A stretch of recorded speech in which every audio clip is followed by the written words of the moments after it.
Hello guys, welcome to Suku talks. இன்றைக்கி நான் உங்களுக்காக ரொம்பவே சூப்பரான ஸ்டோரியை தான் எடுத்து வந்திருக்கேன். நிம்மதியான வாழ்க்கைக்கு பணத்தையும் தாண்டி அன்பும் பாசமும் எந்த அளவுக்கு முக்கியம் அப்படிங்கிறத இந்த கதை மூலமாக நான் உங்களுக்கு சொல்கிறதுல எனக்கு ரொம்ப சந்தோஷம். ரொம்பவே இன்ட்ரெஸ்டான இந்த ஸ்டோரியை ஒரே பாட்டில் தான் நான் சொல்லியிருக்கேன். கண்டிப்பாக உங்கள் எல்லாருக்கும் பிடிக்கும் நம்புகிறேன். வாங்க இப்போ ஸ்டோரிக்குள்ளே போகலாம். இரவு 9 மணி இருக்கும். மருது பாண்டியன் தனது வேலையை முடித்துவிட்டு அந்த பணக்கார வீட்டிலிருந்து கிளம்பி தனது வீட்டிற்கு வந்தார். அங்கு தனது ஒரே மகன் சுனிலிடம், சுனில், எப்பப்பா வீட்டுக்கு வந்த? என்ன இன்னைக்கு சீக்கிரம் வீட்டுக்கு வந்துட்ட? உடம்பு எதுவும் சரியில்லையா? அதெல்லாம் ஒன்றும் இல்லைப்பா, நான் நல்லா தான் இருக்கேன். சவாரி எதுவும் பெருசாக இல்லை, அதான் சீக்கிரம் வீட்டுக்கு வந்துட்டேன். ஓ அப்படியா, சரிப்பா, கொஞ்ச நேரம் இரு, நான் மாவு வாங்கிட்டு வந்திருக்கேன். இன்னைக்கு நானே உனக்கு தோசை ஊற்றி தரேன். வேணாம்ப்பா, நீங்கள் எதுவும் செய்ய வேணாம். இன்னைக்கு சீக்கிரம் வீட்டுக்கு வந்துட்டேன்ல, பக்கத்து தெருவில் இருக்கிற நம்ம பாய் அண்ணன் ஃப்ரைட் ரைஸ் சூடாக இருக்குது, சாப்பிட்டு போன்னு சொன்னார். சரி, உங்களுக்கும் ஃப்ரைட் ரைஸ்னால் ரொம்ப பிடிக்கும், அதான் நான் வீட்டுக்கு போய் சாப்பிட்டுக்கிறேன்னு உங்களுக்கும் சேர்த்து வாங்கிட்டு வந்தேன்.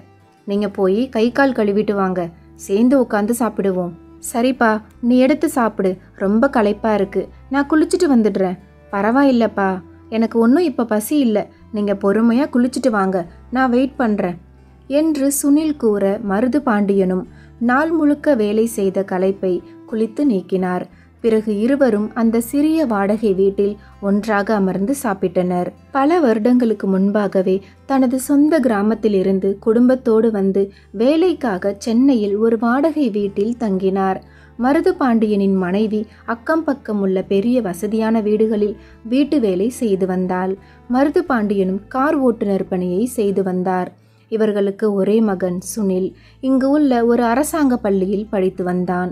இப்படி அவர்கள் ஓரளவு குடும்பம் நடத்துவதற்கான வருமானத்தோடு சிக்கனமான வாழ்க்கையை சந்தோஷமாக வாழ்ந்து வந்தனர். இப்படி இருக்க சுனிலின் அம்மாவிற்கு உடல்நிலை சரியில்லாமல் போக ஆரம்பித்தது. அதனால் அவரால் வேலைக்கு செல்ல இயலவில்லை. மருது பாண்டியனின் சம்பளத்தை வைத்துதான் குடும்பத்தை பார்த்தாக வேண்டும். குடும்ப செலவு, மருத்துவ செலவு என செலவுகள் அதிகமாக மருது பாண்டியனால் சமாளிக்க முடியவில்லை. இப்படி உடல்நிலை சரியில்லாமல் இருக்கும் தனது மனைவியை அருகில் இருந்து பார்த்து கொள்ள ஆசை.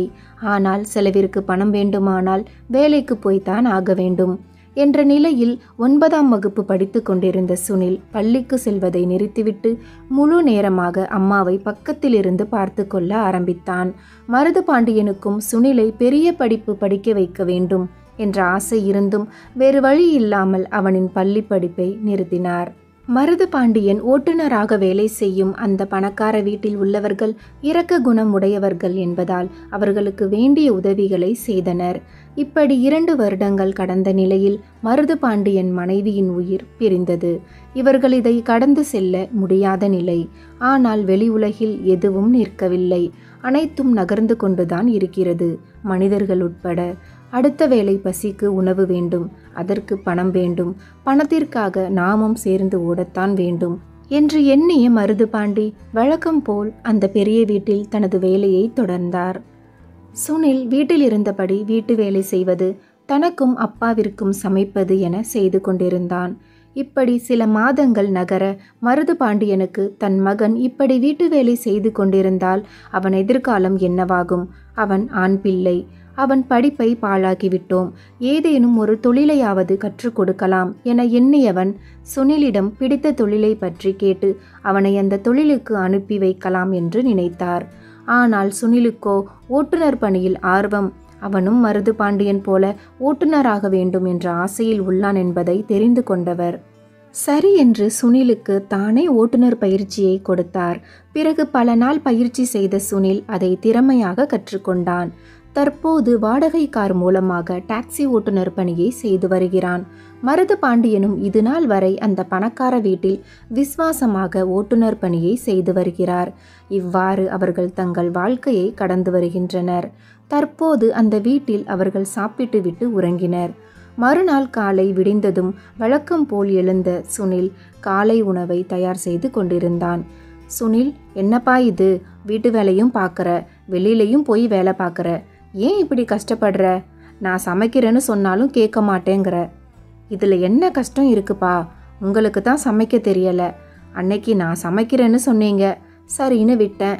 ஆனால் நீங்கள் சமைச்சதை வாயில் வைக்க முடிஞ்சுதா? ஏன் நீங்கள் சமைச்சதை உங்களாலேயே சாப்பிட முடியல. அப்புறம் எப்படி மறுபடியும் உங்களை சமைக்க விடுவேன்? வேணாம்ப்பா, மறுபடியும் விஷப்பறிச்ச வேணாம் என்று கிண்டலாக பேசியபடி, அப்பா, அம்மா உடம்பு சரியில்லாமல் இருந்தப்ப நான் தானே சமைச்சிக்கிட்டு வீட்டு வேலையும் பார்த்தேன். இது எனக்கு கஷ்டம் இல்லைப்பா, பழகிடுச்சு. உங்களால் தான் செய்ய முடியாது. நான் என்ன குனிஞ்சு நிமிந்தா வேலை செய்ய போகிறேன்? உட்காந்தபடி தானே கார் ஓட்ட போகிறேன். இதில் எனக்கு எந்த பிரச்சனையும் இல்லை. அதுவும் காலையிலையும் நைட்டும் தானே சமைக்கிறேன். மதியானத்துக்கு நான் ஹோட்டலில் சாப்பிட போகிறேன். நீங்கள் உங்கள் ஓனர் வீட்டில் சாப்பிட்டுக்கிறீங்க.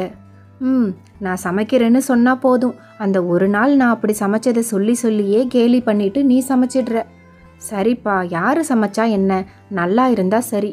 சாப்பாடு ரெடி ஆயிடுச்சு, சீக்கிரம் சாப்பிட்டு கிளம்புங்க என்று சுனில் கூற, பிறகு இருவரும் சாப்பிட்டு விட்டு கதவை தாளிட்டு வேலைக்கு புறப்பட்டனர். சுனில் வழக்கம் போல் அப்பாவை தனது டாக்ஸியில் ஏற்றிக்கொண்டு அவர் வேலை செய்யும் வீட்டில் விட்டுவிட்டு பிறகு வேலைக்கு புறப்பட்டான். அந்த பணக்கார வீட்டினுள் நுழைந்த மருது பாண்டியன் காரை துடைத்து கொண்டிருக்கும் போது, என்ன மருது, கார் ரெடியா இருக்கா? ஆஃபீஸ்க்கு டைம் ஆயிடுச்சு, கிளம்பலாமா என்று அந்த வீட்டின் முதலாளியான கண்ணன் கேட்க, ரெடியா இருக்குங்க சார், கிளம்பலாம். சரி மருது, பாக்கியலட்சுமி இன்னைக்கு கோவிலுக்கு போகணுமா? நீ என்னை ஆஃபீஸில் விட்டுட்டு வந்ததும் அவளை கோவிலுக்கு கூட்டிட்டு போ. சரிங்க சார் என்றான் மருது பாண்டியன். இவ்வாறு கண்ணனை அலுவலகத்தில் இறக்கிவிட்டு வீட்டிற்கு வந்தார். அம்மா, அம்மா, ரெடி ஆயிட்டீங்களாம்மா? ஏதோ கோவிலுக்கு போகணும்னு சொன்னீங்களாம், சார் சொன்னார். நான் சாரை ஆஃபீஸில் விட்டுட்டு வந்துட்டேன். இருங்க அண்ணே, கொஞ்ச நேரத்தில் வந்துடுறேன் என்ற கண்ணனின் மனைவியான பாக்கியலட்சுமியிடம், சரிங்கம்மா என்றார் மருது பாண்டியன். பிறகு கிளம்பி மாடியிலிருந்து கீழே இறங்கி வந்த பாக்கியலட்சுமி மருது பாண்டியனிடம் கார் இயக்கும்படி கூறி புறப்பட்டாள். அம்மா, நீங்கள் வழக்கமாக வெள்ளிக்கிழமை தானே கோவிலுக்கு போவீங்க, இன்னைக்கு என்ன வியாழக்கிழமை கோவிலுக்கு போகிறீங்க? ஒன்றும் இல்லைண்ணே, எனக்கு ஒரே பொண்ணு அனிகா, உங்களுக்கே தெரியும் அவளுக்கு என்ன பிரச்சனை இருக்குன்னு. அவளுக்கு அந்த பிரச்சனை சீக்கிரமாக சரியாகணும்னு ஒரு சாமியாரை பார்த்தேன். அவர் தான் இப்போ நம்ம போகிற அந்த கோவிலில் தொடர்ந்து 48 வாரம் அடிப்பிரதட்சணம் பண்ணால் சரியாயிடும்னு சொன்னார். அதாண்ணே, இன்னையிலிருந்து பண்ண ஆரம்பிக்கலாம்னு கோவிலுக்கு போகிறேன். என்னம்மா இது, நீங்களே இதெல்லாம் நம்பலாமா? இப்போ எல்லாம் நிறைய பேர் சாமியார் வேஷம் போட்டுக்கிட்டு இப்படித்தான் எல்லாரையும் ஏமாத்துறாங்க. சார் எப்படிம்மா ஒத்துக்கிட்டாரு? அவருக்கு தெரிஞ்சாதானே ஒத்துக்கிறதுக்கு. நான் கோவிலுக்கு போகிறேன்னு சொன்னேன், ஆனால் வேண்டுதல் வச்சுருக்கேன்னு நான் சொல்லவே இல்லை. அதுவும் இல்லாமல் இந்த வேண்டுதல் செய்கிறதுக்கு முன்னாடி பச்சை தண்ணி கூட பல்லில் படக்கூடாது. காலையிலேருந்து எதுவும் சாப்பிடாம இருந்து தான் வேண்டுதலை பண்ணணும். வேண்டுதலை முடிச்சதுக்கப்புறம் வீட்டுக்கு வந்து தான் பூஜை பண்ணிட்டு சாப்பிடணும்னு சொன்னார். இதெல்லாம் அவருக்கு தெரிஞ்சா என்னை செய்யவே விடமாட்டார். நீங்களும் இதை பற்றி எல்லாம் அவர்கிட்ட சொல்லிடாதீங்கண்ணே. சரிங்கம்மா, நான் சார்கிட்ட எதுவும் சொல்ல மாட்டேன். நீங்கள் வேண்டுறது சரியா தப்பானே எனக்கு தெரியாது, ஆனால் உங்கள் வேண்டுதல் நடந்துச்சுன்னா அதுவே போதும்மா. என்ன பண்ணுறதுண்ணே, எவ்வளவோ ஹாஸ்பிட்டல் போயிட்டோம், எத்தனையோ டாக்டரையும் பார்த்துட்டோம். அவளுக்கு இப்படி அடிக்கடி ஃபிக்ஸ் மாதிரி வர்றதை ஒன்றும் பண்ண முடியலை. எல்லா டாக்டரும் காலப்போக்கில் சரியாயிடும்னு தான் சொல்கிறாங்க. கல்யாண வயசும் வந்துடுச்சு. இவளுக்கு இந்த பிரச்சனையை வச்சுக்கிட்டு எப்படி மாப்பிள்ளை பார்க்குறதுன்னு சங்கடமாக வேற இருக்குது. வர்றவங்க இந்த பிரச்சனையை காரணமாக காட்டி வேண்டாம்னு சொல்லிட்டா என்ன பண்ணுறது? எனக்கு இருக்கிறது ஒரே பொண்ணு, அவள் நல்லா இருக்கணும்.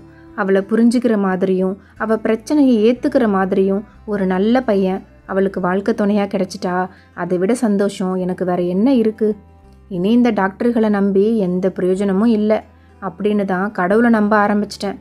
நம்புன என்ன அவர் கைவிட மாட்டாருன்னு நினைக்கிறேன்.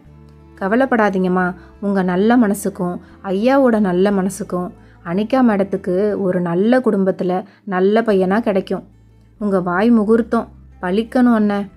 அனிகா மேடத்துக்கு எப்பம்மா படிப்பு முடியுது? எப்போ ஊருக்கு வராங்க? இந்த வருஷத்தோட படிப்பு முடியுது, இன்னும் 2-3 மாதத்தில் வந்துடுவேன்னு சொல்லியிருக்கா. அண்ணே, கோவில் வந்துருச்சு. இந்த கோவில் தான், நிறுத்துங்க.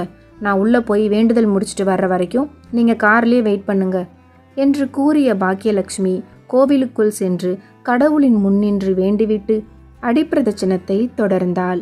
வேண்டுதல் ஆரம்பித்த அரை மணி நேரத்தில் பாக்கியலட்சுமி மயங்கி விழ அக்கம்பக்கம் உள்ளவர்கள் ஓடி வந்து பார்த்தனர்.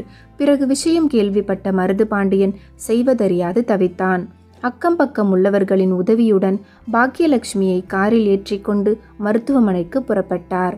அங்கு மருத்துவமனையில் அவளை சேர்த்த பிறகு முதலாளியான கண்ணனுக்கு ஃபோன் செய்து விஷயத்தை தெரிவித்தார். விஷயம் கேள்விப்பட்ட கண்ணன் உடனடியாக புறப்பட்டு மருத்துவமனைக்கு வந்தார். அங்கு மயக்க நிலையில் இருக்கும் பாக்கியலட்சுமியை பார்த்து மனம் பதறினார். அவளை பரிசோதனை செய்த பிறகு வெளியில் வந்த மருத்துவரிடம் கண்ணன், டாக்டர், அவங்க என்னோட ஒய்ஃப் தான். அவங்களுக்கு என்ன ஆச்சு?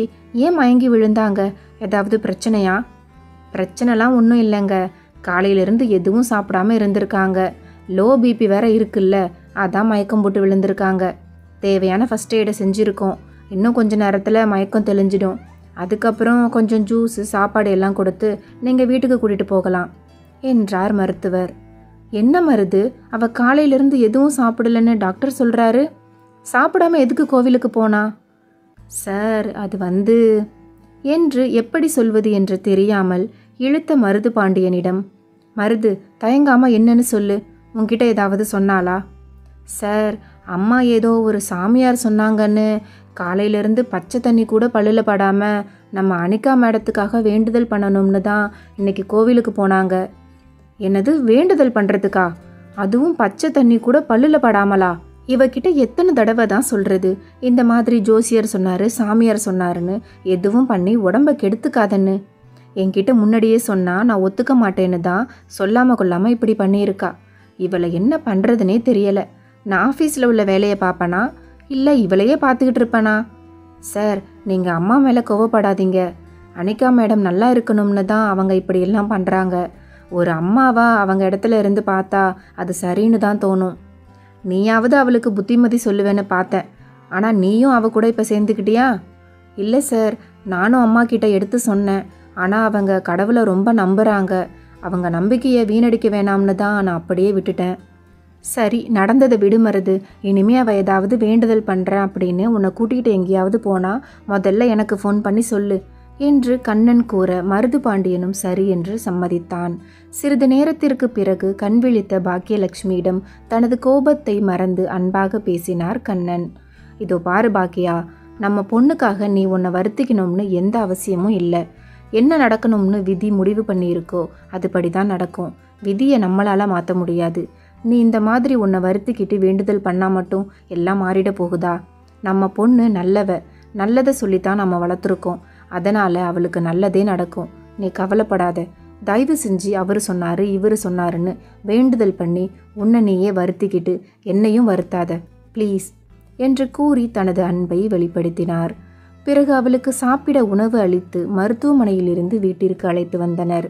மருது பாண்டியன் அந்த வீட்டிற்கு கார் ஓட்டுவதையும் தாண்டி அவர்களுக்கு தேவையான உதவிகளையும் செய்து வந்தார். இப்படி இருக்க இரவு 8 மணி தனது வேலையை முடித்து வீட்டிற்கு வந்தார். சுனில் வீட்டிற்கு வருவதற்கு முன்பாகவே சட்னி செய்து தயாராக வைத்தவர் ஃப்ரிட்ஜில் இருந்த மாவை எடுத்து வெளியில் வைத்தார். சுனில் வந்த பிறகு சேர்ந்து சாப்பிடலாம் என்று காத்திருந்தார். வெகு நேரத்திற்கு பிறகு வந்த சுனில் கை கால் முகம் அலம்பிவிட்டு சாப்பிட அமர்ந்தான். பிறகு சூடான இட்லியை சுனிலுக்கு பரிமாறியவர் தானும் சாப்பிட்டார். என்னப்பா, வர வர நீங்களும் நல்லா சமைக்க ஆரம்பிச்சிட்டீங்க போல. நீங்கள் வச்ச சட்னி சூப்பராக இருக்கே. ஆமாண்டா, எப்போ பார்த்தாலும் உங்களுக்கு சமைக்க தெரியலைன்னு கிண்டல் பண்ணுற. அதான் நானே கற்றுக்கிட்டு பண்ணேன். சரி, அதை விடுடா. இன்னைக்கு முதலாளி அம்மாவை ஹாஸ்பிட்டலில் சேர்த்தேன். ஏன்பா, என்ன ஆச்சு? அவங்களுக்கு நல்லா தானே இருந்தாங்க? நல்லா தாண்டா இருந்தாங்க. அவங்க பொண்ணு அனிகா மேடம் இருக்காங்கல்ல, இப்போ அமெரிக்காவில் படிச்சிட்டு இருக்காங்களே, அவங்களுக்கு தான் சின்ன வயசுலேருந்து அப்பப்போ ஃபிக்ஸ் மாதிரி வரும்ல.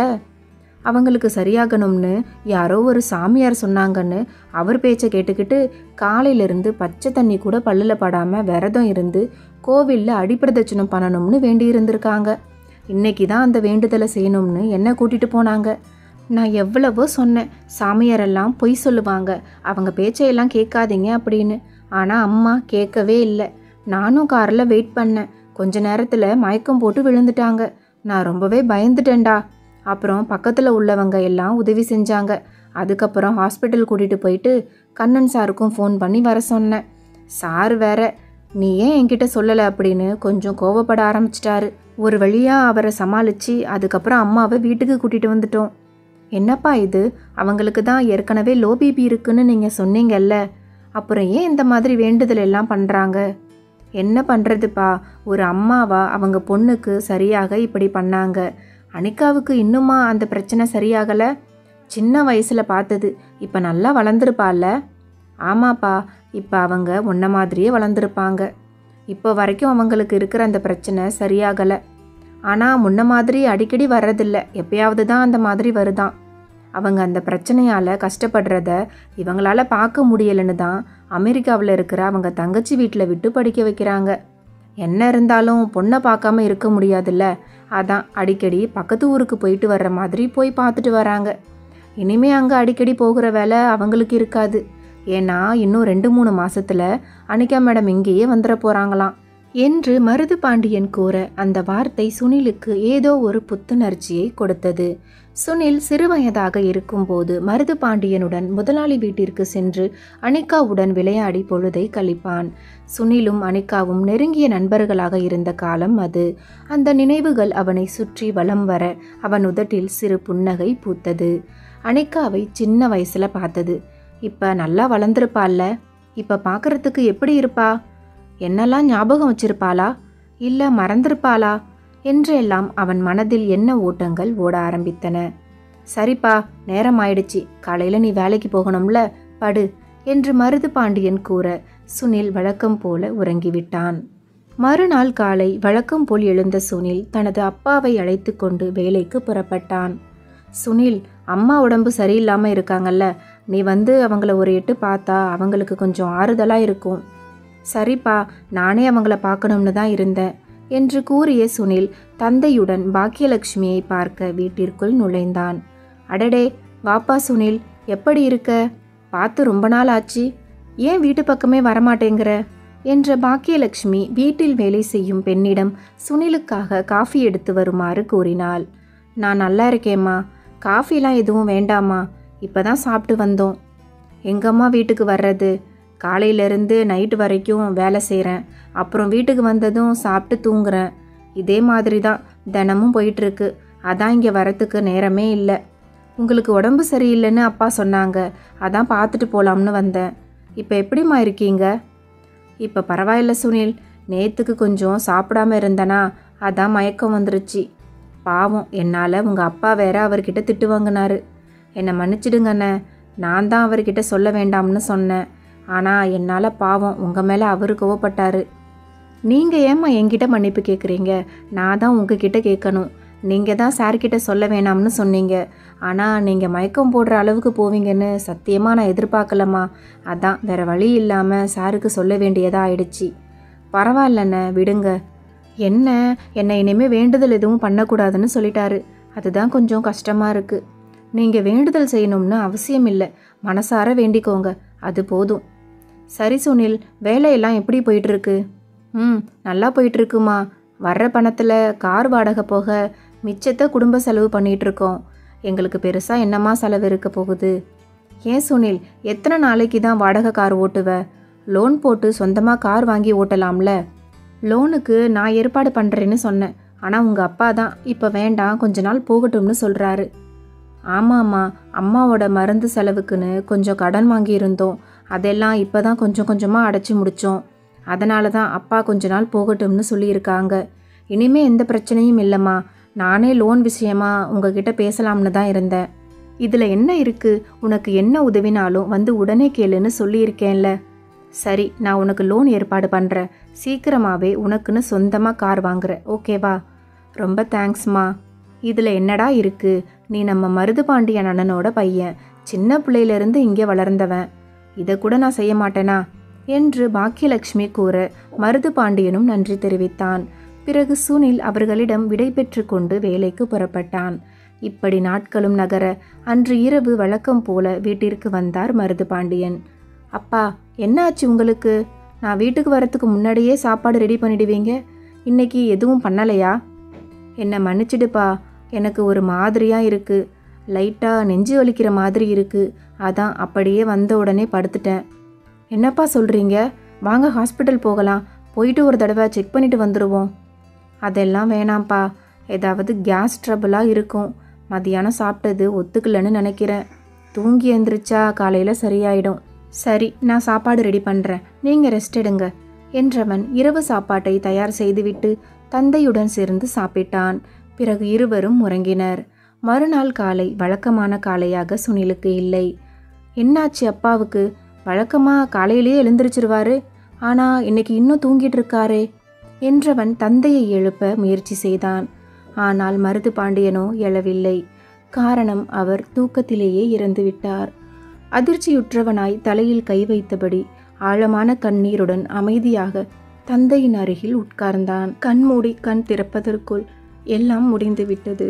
மருது பாண்டியனின் முதலாளி குடும்பத்தினர் அவருக்கு செய்ய வேண்டிய இறுதி சடங்குகளை அருகிலிருந்து பார்த்தனர். சுனில் இன்று தனிமரமானான். தனிமை அவனை வாட்டி வதைத்தது. வேலைக்கு செல்லவும் விருப்பமில்லை. யாருக்காக, எதற்காக வேலைக்கு செல்ல வேண்டும் என்ற எண்ணம். சுனிலின் அந்த நிலைமையை புரிந்து கொண்ட பாக்கியலட்சுமி அவனை தன் வீட்டிற்கு அழைத்துச் சென்றாள். அங்கு மருது பாண்டியன் பார்த்த கார் ஓட்டுநர் வேலையை அவனுக்கு கொடுத்து அவர்கள் தோட்டத்தில் இருக்கும் புற வீட்டில் அவனை தங்க வைத்தாள். அவனை மாற்ற பாக்கியலட்சுமி எவ்வளவு நினைத்தும் முடியவில்லை. தான் அனாதையாகிவிட்டோம் என்ற நினைப்பு அவனை வாட்டி வதைக்க சிரிப்பை முழுவதுமாக மறந்தான். காலை உணவு, இரவு உணவு என சாப்பிடும் போதெல்லாம் தனது தந்தையுடன் அமர்ந்து சாப்பிட்ட ஞாபகங்கள் வர கண்ணீர் வடித்தான். அவன் மனதை மாற்றிக்கொள்வதற்காக கார் ஓட்டும் நேரம் தவிர மற்ற நேரங்களில் தோட்ட வேலை செய்வது, செடிகளுக்கு தண்ணீர் பாய்ச்சுவது, சமையல் செய்பவர்களுடன் சேர்ந்து தானும் சமைப்பது என செய்து வந்தான். என்னை மன்னிச்சிருங்க, அங்கங்கே குரல் கொஞ்சம் வித்தியாசமாக இருக்கும். என்னால் எமோஷ்னலை கண்ட்ரோல் பண்ண முடியல. நான் மறுபடியும் டெலீட் பண்ணிவிட்டு வாய்ஸ் ஓவர் கொடுக்கும்போதும் என்னால் கண்ட்ரோல் பண்ணவே முடியல. ஸோ ப்ளீஸ் மன்னிச்சிருங்க. இப்போ ஸ்டோரிக்குள்ளே போகலாம். இதை பார்த்த பாக்கியலட்சுமி, இந்த காலத்திலையும் இப்படி ஒரு பிள்ளையா என பூரித்தாள். இப்படி நாட்களும் நகர அமெரிக்காவில் படித்து கொண்டிருந்த அனிகா தனது படிப்பை முடித்துவிட்டு நாளை இங்கு வரப்போவதாக செய்தி வந்தது. சுனில், அனிகா படிப்பை முடிச்சுட்டு ரொம்ப வருஷம் கழிச்சு நாளைக்கு வீட்டுக்கு வரப்போறா. வீடு சும்மா ஜொலிக்கணும். அதுக்கு நீ தான் ஏற்பாடு பண்ணணும். அப்புறம் அவளுக்கு பிடிச்ச சாப்பாடு எல்லாத்தையும் ஒன்று விடாமல் ரெடி பண்ண சொல்லிடு. நாளைக்கு காலையில் சீக்கிரமாகவே எழுந்திருச்சு 10 மணிக்கெல்லாம் ஏர்போர்ட் போயிட்டு அவளை பிக்கப் பண்ணிட்டு வந்துரு என்று மகிழ்ச்சி பொங்க கூறியவளிடம், சரிங்கம்மா, நீங்கள் சொன்ன மாதிரி எல்லா ஏற்பாட்டையும் நான் பண்ணிடுறேன். காலையில் சீக்கிரமாக போய் அவங்களையும் கூட்டிகிட்டு வந்துடுறேன் என்றான். பிறகு அனிகா வருவதற்காக காலையில் நேரமாகவே எழுந்தவன் அனைத்து ஏற்பாடுகளையும் வேலையாட்கள் மூலமாக செய்தான். வீட்டையும் மண்டபம் போல அலங்கரித்தவன் அனிகா வருவதற்கு முன்பாகவே புறப்பட்டு விமான நிலையத்திற்கு சென்றான். அங்கு அனிகா வருவதற்காக காரின் அருகிலேயே காத்திருந்தான். வெளிநாட்டில் படித்தவள் என்பதால் நவீன உடையில் வருவாள் என்று நினைத்தவனுக்கு ஆச்சரியமான பேரதிர்ச்சி. விமான நிலையமே திரும்பி பார்க்கும் அளவிற்கு பேரழகில் பாவாடை தாவணியில் கிராமத்து வாசம் வீச அழகாக நடந்து வந்தாள். நீண்ட வருடங்களுக்கு பிறகு அவளை பார்த்த முதல் பார்வையில் அவன் மனதை தொலைத்தான். அனிகா சுனிலின் புகைப்படத்தை ஏற்கனவே பார்த்திருந்ததால் அவனை அடையாளம் கண்டு கொண்டாள். அவன் அருகில் வந்தவள், ஹேய், நீதானே சுனில், எப்படி இருக்க என்று இனிமையான குரலில் பேசினாள். நான் நல்லா இருக்கேன் மேடம், நீங்கள் எப்படி இருக்கீங்க? ஹேய், என்ன சுனில் மேடம்னுலாம் சொல்கிற? என்னை அனிகானே கூப்பிடு, அதான் எனக்கு பிடிக்கும். சரிங்க. மறுபடியும் என்ன வாங்க போங்கன்னு? சரி, டைம் ஆகுது, அம்மா நமக்காக வெயிட் பண்ணுவாங்க, காரில் போகும்போது பேசிட்டே போகலாம் என்றவள் காரில் ஏறி சுனிலுடன் வீட்டிற்கு புறப்பட்டாள். அனிகா, என்னெல்லாம் உங்களுக்கு ஞாபகம் இருக்கா? என்ன சுனில் இப்படி கேட்குற? அது எப்படி உன்னை நான் மறப்பேன்? சின்ன வயசில் நாம் 2 பேரும் ஒன்றா சேர்ந்து எவ்வளவு விளையாடி இருக்கோம். அதெல்லாம் அவ்வளோ சீக்கிரம் நான் மறந்துடுவேனா? இல்லை, நீங்கள் ஃபாரின்லாம் போய் படிச்சுட்டு வந்திருக்கீங்க, அதான் அந்த ஊர்க்காரங்க மாதிரியே ட்ரெஸ் பண்ணுவீங்க, பேசுவீங்கன்னு நினச்சேன். ஆனால் நீங்கள் நம்ம ஊர் பாவாடை தாவணியில் வந்தது எனக்கு ஆச்சரியமாக இருந்தது. இதில் என்ன ஆச்சரியம் இருக்குது? எனக்கு பாவாடை தாவணினா ரொம்ப பிடிக்கும். அங்கே போட்டால் எல்லாரும் ஒரு மாதிரி பார்க்குறாங்க, அதான் நம்ம ஊருக்கு போகிறோம்னு ஆசையாக போட்டுக்கிட்டு வந்தேன். ஆனால் இங்கேயும் இந்த ட்ரெஸ்ஸை எல்லாரும் ஒரு மாதிரி தான் பார்க்குறாங்க. வெளிநாட்டில் மட்டும் இல்லை, நம்ம நாட்டிலையும் நம்ம ஊர் கலாச்சார ட்ரெஸ்ஸை போட்டால் எல்லாரும் ஒரு மாதிரி தான் பார்க்குறாங்க. இங்கேயும் எல்லாம் மாறிடுச்சு. நீங்கள் சொல்கிறது உண்மைதான். சுனில், அப்பா தவறிட்டாங்கன்னு கேள்விப்பட்டேன். அம்மா தான் சொன்னாங்க. I am so sorry for that. பரவாயில்லைங்க. ஆமாம், இப்போ எங்கள் அவுட் ஹவுஸில் தானே தங்கியிருக்க? ஆமாங்க, அம்மா தான் தனியாக இருந்து கஷ்டப்பட வேண்டாம்னு சொல்லி என்னை அங்கேயே தங்க சொல்லிட்டாங்க. அம்மா சரியாக தான் சொல்லியிருக்காங்க. உனக்கு யாரும் இல்லைன்னு வருத்தப்படாத, நாங்கள் எல்லாரும் உனக்கு இருக்கோம். பழச எல்லாத்தையும் மறந்துட்டு சகஜமாக வாழ ஆரம்பி என்று அனிகா கூற இருவரும் பேசிக்கொண்டு வீட்டை அடைந்தனர். அனிகா வீட்டிற்குள் வர அவளின் அப்பா அம்மாவான கண்ணன் மற்றும் பாக்கியலட்சுமி அவளை அன்புடன் அரவணைத்து வரவேற்றனர். பிறகு ஆரத்தி எடுக்கப்பட்டு வீட்டிற்குள் நுழைந்தவள் வீட்டின் அலங்காரத்தை பார்த்து மிகவும் மகிழ்ச்சியுற்றாள். என்னம்மா இது, இவ்வளோ டெக்கரேட் பண்ணி வச்சிருக்கீங்க? இன்னைக்கு ஏதாவது ஃபங்க்ஷனா என்ன? நீ வரது தான் அனிகா ஃபங்க்ஷன். எத்தனை வருஷம் கழிச்சு நம்ம வீட்டுக்கு வர, அதான் சுனிலை விட்டு அலங்காரம் பண்ண சொன்னேன். அவன் நான் சொன்னதையும் தாண்டி பயங்கரமாக டெக்கரேட் பண்ணிட்டான். சரிம்மா, ட்ராவல் பண்ணது டயர்டாக இருக்கும், நீ போய் குளிச்சுட்டு வா. இன்னைக்கு நானும் உங்கள் அப்பாவும் உன் கூட சேர்ந்து தான் சாப்பிட போகிறோம். உனக்கு பிடிச்ச மாதிரி நிறைய செய்ய சொல்லியிருக்கேன். சரிம்மா என்றவள் குளித்த பிறகு சேர்ந்து சாப்பிட அமர்ந்தாள். வாவ், அச்சு முறுக்கு! ரொம்ப தேங்க்ஸ்மா. எனக்கு அச்சு முறுக்கு பிடிக்கும்னு இன்னும் ஞாபகம் வச்சிருக்கியா? இதை சாப்பிட்டு எவ்வளவு நாள் ஆகுது. யூஎஸில் கூட தேடி தேடி பார்த்தேம்மா, இந்த டேஸ்ட்டு எங்கேயும் கிடைக்கல. இதை நான் வாங்கி வைக்கல அனிகா. எனக்கு அந்த அளவுக்கெல்லாம் எங்கம்மா ஞாபக சக்தி இருக்குது. எல்லாம் சுனில் தான் வாங்கிட்டு வந்தான். நீ ஊரில் இருந்து வர்றத சொன்னதும் உனக்கு பிடிச்ச அச்சு முறுக்கு, நாவல் பழம் அப்படின்னு நீ சின்ன வயசில் சாப்பிட்ட எல்லாத்தையுமே வாங்கிட்டு வந்து வச்சுருக்கான். நீங்கள் மறந்துட்டீங்க, ஆனால் அவன் இன்னும் ஞாபகம் வச்சுருக்கான் பார்த்தீங்களா? சரி, எங்கம்மா அவனையும் சாப்பிட கூப்பிடலாம்ல? அனிகா, அவன் நம்ம வீட்டு டிரைவர். அவன் எப்படி நம்ம கூட உட்காந்து சாப்பிட முடியும்? அவனோட அப்பா நமக்கு விசுவாசமாக இருந்தார். அதுக்காக தான் அவனை அவுட் ஹவுஸில் தங்க வச்சு டிரைவர் வேலையும் கொடுத்தோம். அதுக்காக வீட்டில் ஒருத்தரை ஆக்கிக்க முடியுமா? யார் யார் எங்கே இருக்கணுமோ அங்கே தாம்மா இருக்கணும். அப்பா, இன்னும் நீங்கள் மாறவே இல்லை. நீ சாப்பிட அனிகா. நான் நிறைய தடவை இங்கே சாப்பிட சொல்லி சொன்னேன். ஆனால் அவன் இங்கெல்லாம் சாப்பிட மாட்டான். அவனே சமைச்சு தான் சாப்பிடுவான். அதில் அவனுக்கு ஏதோ ஒரு நிம்மதி இருக்கு போல. அதான் நான் அவனை கட்டாயப்படுத்தலை. பிறகு சாப்பிட்ட அனிகா, சரிம்மா, என்னோட பழைய ஃப்ரெண்ட்ஸ் எல்லாரையும் பார்த்து ரொம்ப வருஷம் ஆயிடுச்சு. நான் போய் எல்லாரையும் பார்த்துட்டு வந்துடுறேன். அனிகா, இன்னைக்கு என் கூட கோவிலுக்கு வாமா. நாளைக்கு உன் ஃப்ரெண்ட்ஸை பார்க்க போகலாம். கோவிலுக்கு போயிட்டு உன் பேரில் ஒரு அர்ச்சனை பண்ணிட்டு வரணும்னு ஆசைப்பட்றேன். இன்னைக்கு என் கூட கோவிலுக்கு வா, நாளைக்கு உன் ஃப்ரெண்ட்ஸை பார்க்க போ என்று பாக்கியலட்சுமி கூற அனிகாவும் ஒப்புக்கொண்டாள். அப்போது அனிகாவின் அப்பாவான கண்ணன், பாக்கியா, கோவிலுக்கு போனோமா, அர்ச்சனை பண்ணமா, வீட்டுக்கு வந்தமான்னு இரு. புதுசாக எதுவும் வேண்டுதல் பண்ணுறேன்னு அனிகாவையும் கூட்டிக்கிட்டு போய் எதுவும் பண்ணாத. உனக்கு லோ பிபி இருக்குது, அதை ஒழுங்காக ஞாபகத்தில் வச்சுக்கோ. அப்பா, நான் தான் இருக்கேன்ல, நான் அம்மாவை பார்த்துக்கிறேன்ப்பா. நீங்கள் கவலைப்படாமல் ஆஃபீஸ்க்கு போயிட்டு வாங்க. சரிம்மா என்ற கண்ணன் அலுவலகத்திற்கு புறப்பட்டான். சரி அனிகா, நான் போயிட்டு ரெடி ஆகிட்டு வந்துடுறேன். நீ சுனில் கிட்ட சொல்லி காரை ரெடி பண்ண சொல்லு. சரி என்றவள் சுனிலை பார்க்க சென்றாள். அங்கு சுனில் மேசை நாற்காலி இருந்தும் தரையில் அமர்ந்தபடி சாப்பிட்டு கொண்டிருந்தான். அவன் அருகில் இன்னொருவருக்கான சாப்பாடு தட்டில் இருந்தது. அதை பார்த்த அனிகாவிற்கு ஒன்றும் புரியவில்லை. பிறகு அவனை தொந்தரவு செய்யாமல் அங்கிருந்து நகர்ந்து விட்டாள். பிறகு அனைவரும் புறப்பட்டு கோவிலுக்கு சென்றனர். சரிப்பா சுனில், நீ காரை நிழல்ல பார்க் பண்ணிட்டு வெயிட் பண்ணு, நாங்கள் போயிட்டு வந்துடுறோம் என்ற பாக்கியலட்சுமியிடம் சரிங்கம்மா என்றான் சுனில். ஏன் சுனில், நீயும் உள்ள எங்க கூட வரலாம்ல? இல்லைங்க, நான் வெயிட் பண்ணுறேன், நீங்கள் 2 பேரும் போயிட்டு வாங்க என்றான். பிறகு கோவிலினுள் சென்ற இருவரும் கடவுளின் ஆசீர்வாதத்தை பெற்று திரும்பினர். அப்போது சுனிலை பார்த்த அனிகா திகைத்து நின்றாள். சுனில் பிச்சை எடுக்கும் ஒருவரின் அருகில் அமர்ந்திருந்தான். என்ன சுனில், என்ன பண்ணுற? ஏன் இங்கே வந்து உட்கார்ந்துருக்க என்ற அனிகாவிடம், ஏன் என்னாச்சு மேடம், இங்கே உட்காந்தா என்ன? இல்லை, அவங்க குளிச்சு எத்தனை நாள் ஆச்சுன்னு தெரியலை, அவங்க பக்கத்தில் உட்காந்து பேசிகிட்டு இருக்கியே, இதில் என்ன இருக்குங்க? அவங்களும் நம்மளை மாதிரி மனுஷங்க தானே. அவங்க குளிச்சுட்டு நம்மளை மாதிரி நீட்டாக இருந்தா அப்புறம் யார் அவங்களுக்கு பிச்சை கொடுப்பா? அவங்க என்ன வேணும்னா இப்படி இருக்காங்க? நாம் அழுக்காக இருந்தால் தான் பிச்சை போடுவோம், அதனால தான் அப்படி இருக்காங்க என்று சுனில் கூறியது அனிகாவிற்கு வித்தியாசமாக இருந்தது. புன்னகையுடன் தலையசைத்தாள். அம்மா வேற அடிக்கடி கோவிலுக்கு வருவாங்க. கோவிலுக்குள்ளே உங்களுக்காக ரொம்ப நேரம் வேண்டுவாங்க. நான் எவ்வளவு நேரம்தான் கார்லேயே உட்காந்துருக்கிறது, போர் அடிக்கும். அதான் இவங்க எல்லார்கிட்டையும் பேச ஆரம்பிச்சிட்டேன். அப்படியே ஃப்ரெண்ட் ஆயிட்டேன். நீ ரொம்ப டிஃப்ரெண்ட்டாக இருக்க. சரி வா, கிளம்பலாம் என்றாள். அந்த நேரத்தில் யாரும் எதிர்பார்க்காதவாறு அனிகாவிற்கு வலிப்பு வர அப்படியே தரையில் விழப்போனவளை சுனில் தாங்கி பிடித்தான்.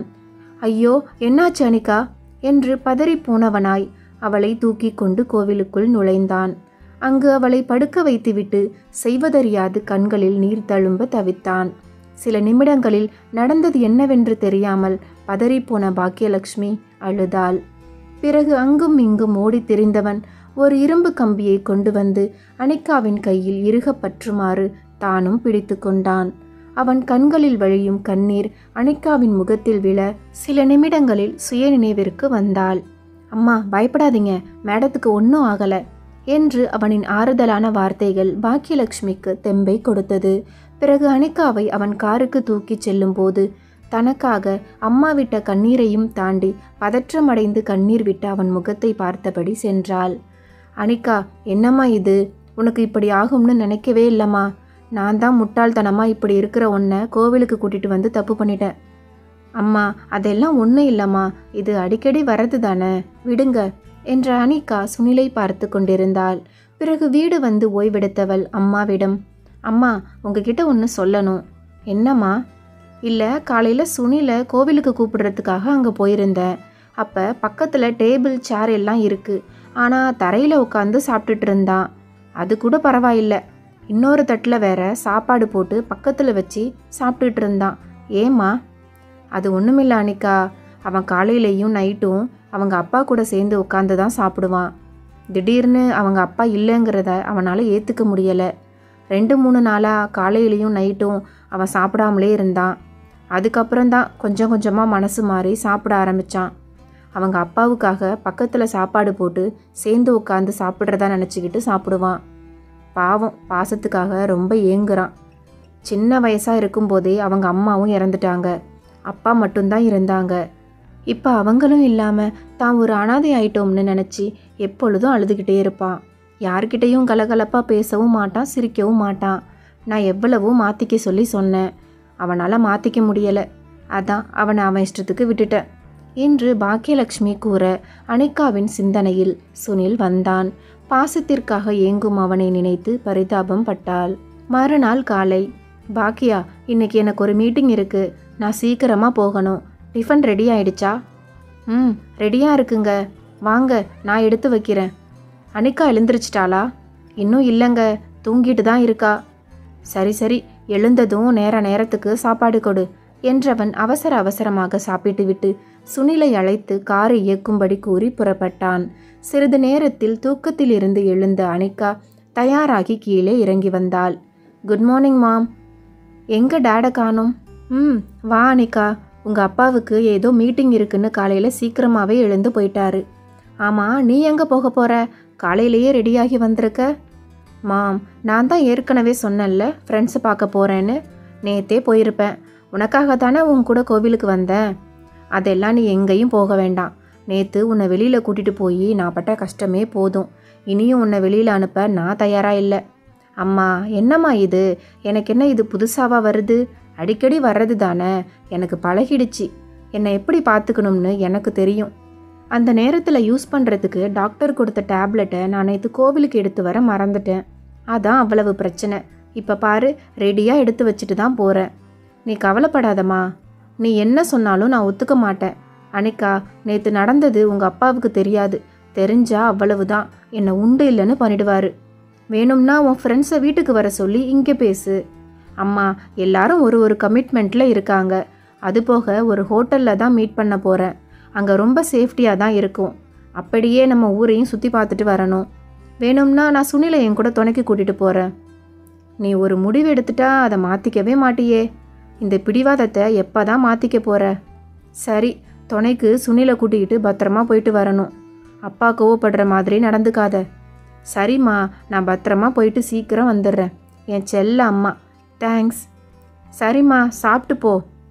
சரி, நீங்கள் எடுத்து வைங்க, நான் போய் சுனில்கிட்ட வெளியில் போகிறதுக்கு ரெடியாக சொல்லிட்டு வந்துடுறேன் என்று கூறிய அனிகா சுனிலை பார்க்க சென்றாள். அங்கு அவன் காலை வழக்கம் போல தான் சமைத்த சமையலை தரையில் அமர்ந்தபடி சாப்பிட்டு கொண்டிருந்தான். அவன் அருகில் அவன் அப்பாவிற்கான சாப்பாடும் தட்டில் தயாராக இருந்தது. அதை பார்த்த அனிகா சற்றும் யோசிக்காமல் அவன் அப்பாவிற்காக வைத்த சாப்பாட்டை தானும் அவனுடன் சேர்ந்து தரையில் அமர்ந்து சாப்பிட்டாள். ஏங்க, என்னங்க பண்ணுறீங்க நீங்கள்? ஏங்க இதை சாப்பிட்டீங்க? அதுவும் தரையில் உட்காந்து? முதல்ல நீங்கள் எழுந்துறீங்க என்ற சுனிலிடம், இரு ஏன் இப்படி பதற? இது உன் அப்பாவுக்காக போட்ட சாப்பாடு தானே, இப்போ உங்கள் அப்பா எனக்குள்ளே இருந்து சாப்பிட்றாங்கன்னு நினச்சிக்க. எதுவும் பேசாமல் சாப்பிடு என்று அவள் கூறியதில் எதுவும் பேசாமல் வாயடைத்து போன சுனில் மேற்கொண்டு அவளை பார்த்தபடி மெல்ல சாப்பிட ஆரம்பித்தான். பரவாயில்லையே, உனக்கு சமைக்கலாம் தெரியுமா?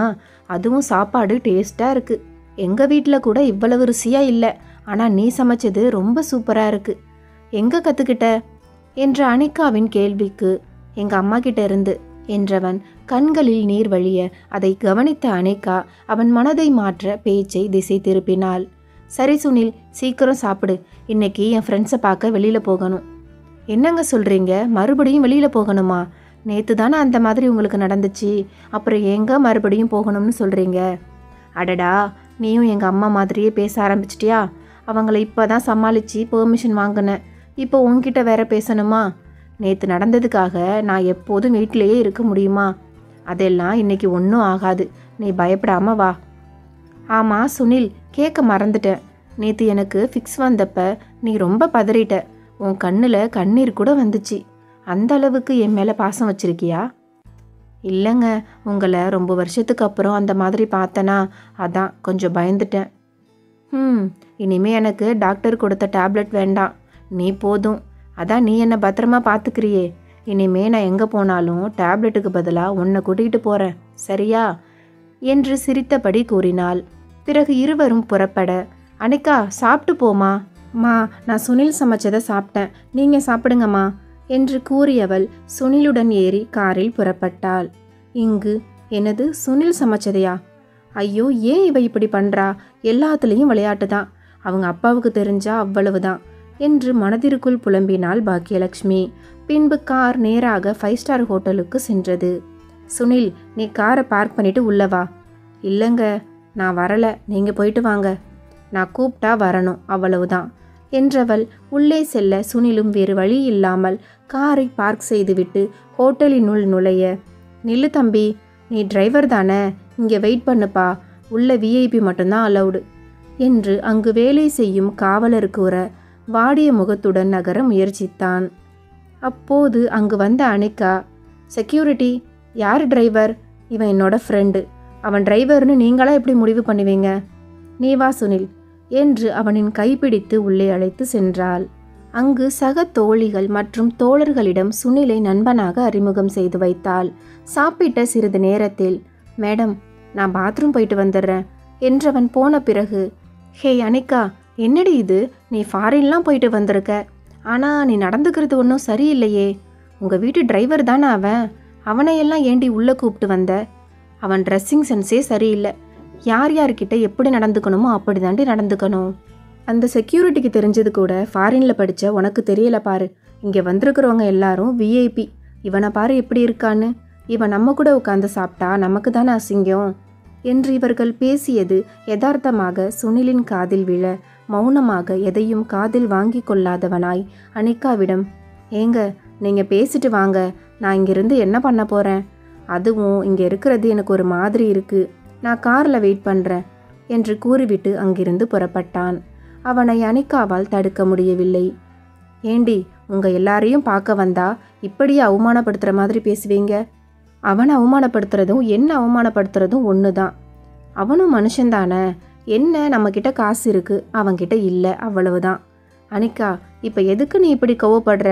அவன் உன் வீட்டு டிரைவர் தானே என்று ஸ்வேதாவிடம், அவன் என்னதான் டிரைவராக இருந்தாலும் என்னோட சின்ன வயசு ஃப்ரெண்டு. சொல்லப்போனால் உங்கள் எல்லாருக்கும் முன்னாடி அவன்தான் எனக்கு ஃப்ரெண்டாக இருந்தான் என்றாள். சும்மா இந்த மாதிரி மனிதாபிமானம் மண்ணாங்கட்டின்னுலாம் பேச நல்லா தான் இருக்கும். ஹேய், இந்த மாதிரி யார் வேணும்னாலும் பேசலாம், ஆனால் உண்மைங்கிறது வேற. நீ அடுத்தவங்க பார்வைக்கு நல்லவளா தெரியணும்னு தானே இப்படி பேசுகிற. என்ன இருந்தாலும் நீ ஒரு பணக்கார வீட்டு பொண்ணு. ஒரு படித்த பணக்கார பையனாக பார்த்து தானே கல்யாணம் பண்ணிப்ப. இல்லை மனிதாபிமானம் இரக்கம்னு சொல்லி ஒரு ஏழை பையனை கல்யாணம் பண்ணிப்பியா? அதுக்கு உங்கள் அப்பா தான் விடுவாரா? சும்மா இந்த மாதிரி நல்லவளா பேசுகிறத நிறுத்து. இவ்வளவு ஏன், அந்த டிரைவரவும் ஃப்ரெண்டுன்னு சொல்கிற, அவனை லவ் பண்ணி உன்னால் கல்யாணம் பண்ணிக்க முடியுமா என்று சட்டென்று ஸ்வேதா கேட்க மற்றொரு தோழியோ, ஏய் என்னடி பேசுகிற, எதுக்கு இப்போ பிரச்சனை பண்ணுற? நீ சும்மா இருடி.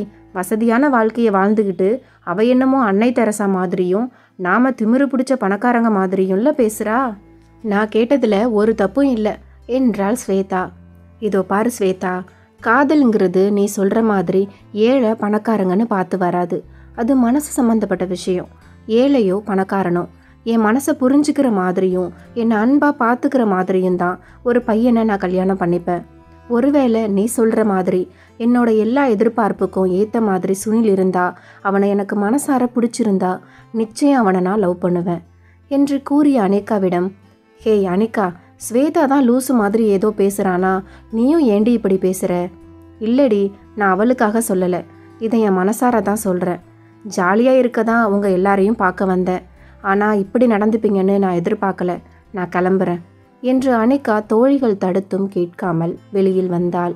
அங்கு வெளியில் சுனில் வாட்ச்மேனிடம் தோளில் கை போட்டு சிரித்து பேசி கொண்டிருப்பதை பார்த்த அனிகாவிற்கு அவள் தோழிகளிடம் கூறியது நினைவிற்கு வந்தது. ஒருவேளை நீ சொல்கிற மாதிரி என்னோட எல்லா எதிர்பார்ப்புக்கும் ஏற்ற மாதிரி சுனில் இருந்தா, அவனை எனக்கு மனசார பிடிச்சிருந்தா நிச்சயம் அவனை நான் லவ் பண்ணுவேன்.